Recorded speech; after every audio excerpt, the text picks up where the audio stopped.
Hello and welcome back to another video on my channel. Today, I'm celebrating my milestone of 200 subscribers. Yes, I barely hit 200 subscribers just yesterday. It was stuck at 199, but thankfully now it's at 200, and hopefully after this video, hopefully it's jumped another 1 or 2 subscribers. But you know, I'm gonna make this video just to thank you guys for supporting me.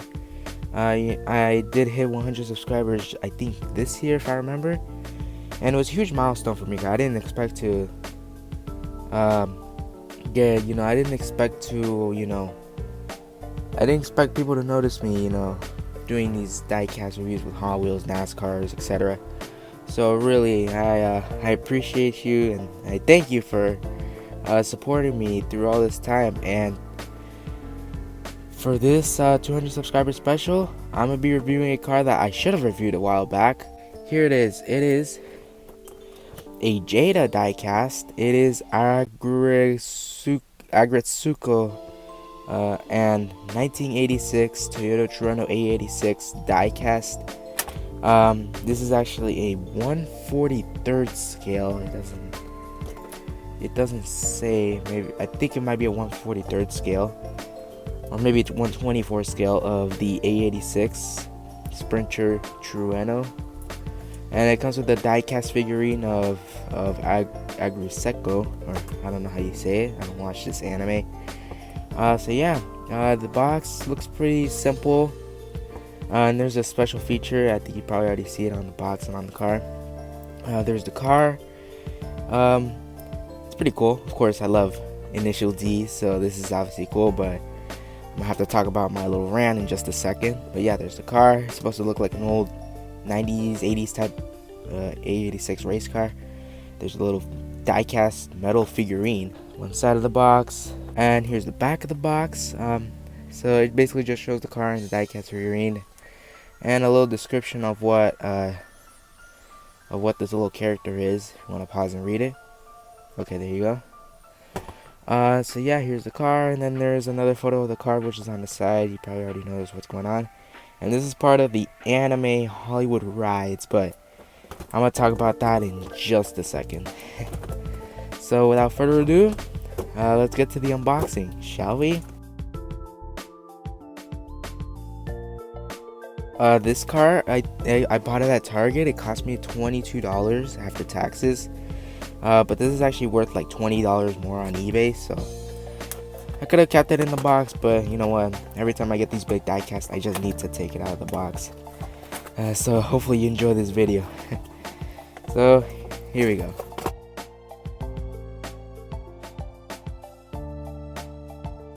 I always need to remember I need to open it on this side of the box, because that's actually the easier way to open it than on this side, but I don't feel like it, so I'm lazy. See this box ever again. Now, would you believe me that the hardest thing to take out of the box was, no, not the car, the figurine.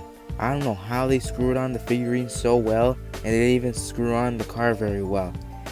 Why was the figurine so hard to take out? Like, it's just a figurine. People are gonna be buying this car, and if there's people that are gonna steal it, they're gonna want to steal the car, not the figurine. Why would they make the figurine anti-theft proof and this A86 not? I mean, it's just like a real life A86. They just get stolen so easily, just like the Honda Civics. Okay, now with my semi-rant on that, let's get started with the review. So I guess we'll take a look at the figurine first, because some people are curious. There's 2 holes where the very tight screws were, and there's a little character. Here's the back side, the little tail. Very small. It doesn't like really stand very well, but it does stand in certain places. But the thing I wanted to take a look at the most was this, the A86 Trueno, Sprinter Trueno, whatever. So here is the car, and yeah, it looks pretty sick. So I guess we'll start from the front. So the front, it says Toronto, and then the license plate that says Agretsuko, or whatever it says. I don't know how to say it. I'm not going to say it ever again, I think. Here's a little fog lights, just like the initial DA86, but it's pretty out of place. It's not straightened, as well as this license plate. It's not straight. It says Toronto. Pop-up headlights. And if you can tell, there's actually moving parts on this car, but we'll take a look at it in just a couple of moments. The wheels look straight out of the initial, like the A86 from initial D. Same wheels, same colors. There's a little HKS logo. It's Yokohama number 25. Then the very cool like design with the little mascot on there and the anime name. And iBox Springs is on here. Take a look at the back. The back is pretty simple. It's just black, half white. Apex twin cam 16, or is that i6? I don't know. Toyota. There's a little license plate just like the front one. Taillights, Sprinter, and Trueno. And then there's a little what's it called, windshield wiper for the back. And there's an exhaust, not detailed like the Skyline. And here is where the design changes a little bit. So on the left side, where you would usually see it in the stores, it's pink with the mascot happy. Then on this side, you would see the mascot angry, and instead of the pink, it's now red. And the font on the 25 is different. It looks more race car-y here, and here it looks more fierce, more like stealthy looking. I actually prefer this side over the pink one, but you know, they gotta show the two different expressions this character has. It's like, she may look happy and cute on the outside, but on the inside she's pretty angry. So yeah, same thing, iBox Springs, Yokohama, HKS. Not much detail. Well, I mean, what am I saying? There's not much like sponsorship outside of iBox, HKS, and Yokohama. And there's a very interesting 25. It has the 2 is the font from the right side, and the 5 is the font from the left side. They just merged it into one, which looks pretty interesting. Yokohama. There's the anime name I'm never gonna say again. iBox Springs and HKS. Now let's take a look at the moving parts. So I guess we'll start from the front. Oh wow. Alright, first thing. It looks like it's pop-up headlights, but I don't know how to move it. We'll take a look at them in a little bit. Opening hood. That is supposed to be the 4AGE engine that's in the E86s. Of course, not as detailed as the RB26 from the brand's Nissan Skyline I reviewed just a while back. So yeah, that's it. Close the hood. Pop-up headlights, it looks like they might close, but I'm really not sure. Let me take a look at it. I don't know, I might have to check and see. Oh, and they do close. Look at that. So you can have the 86 with the pop-up headlights down or up. That's pretty cool. I've never seen that. And how do we pop it up? I would assume it would be kind of difficult, because I like to have my headlights up. I would just push down a little bit on both sides, and then boom, there you go. Nice, headlights are back up.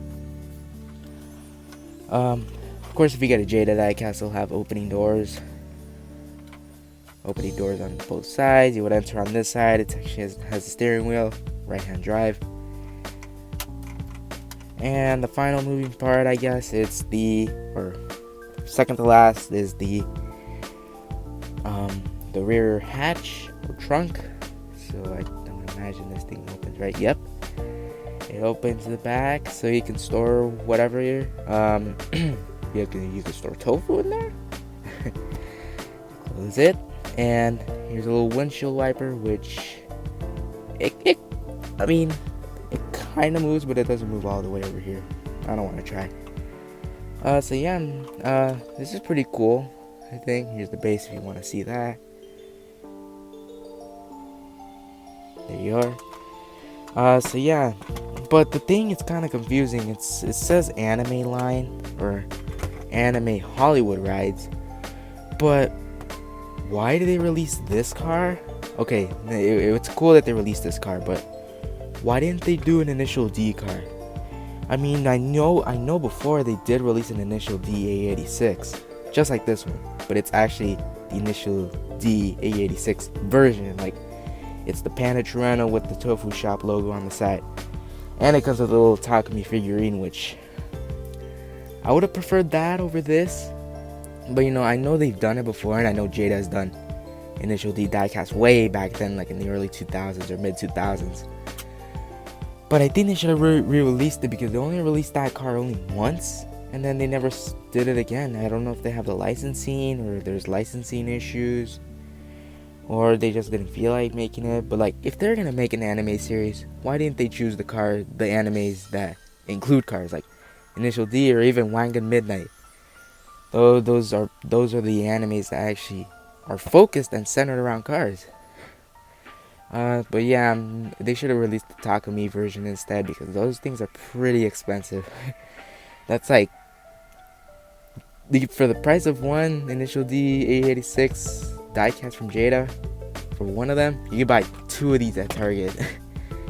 Or one A86 and the Hello Kitty GTR, which my dad was about to get, but he didn't because shipping was pretty expensive. But yeah, but that doesn't mean I hate this car. This is actually a pretty decent car if you don't have the Initial D car. You still have all the features, it's just it's not, you know, the Initial D Fujiwara Tofu Shop version. But you know, maybe you could do a custom on it. I was planning on doing it, but you know what, custom takes too long and I'm pretty lazy. So yeah, this is dedicated to a 200 subscriber milestone on Duster2582.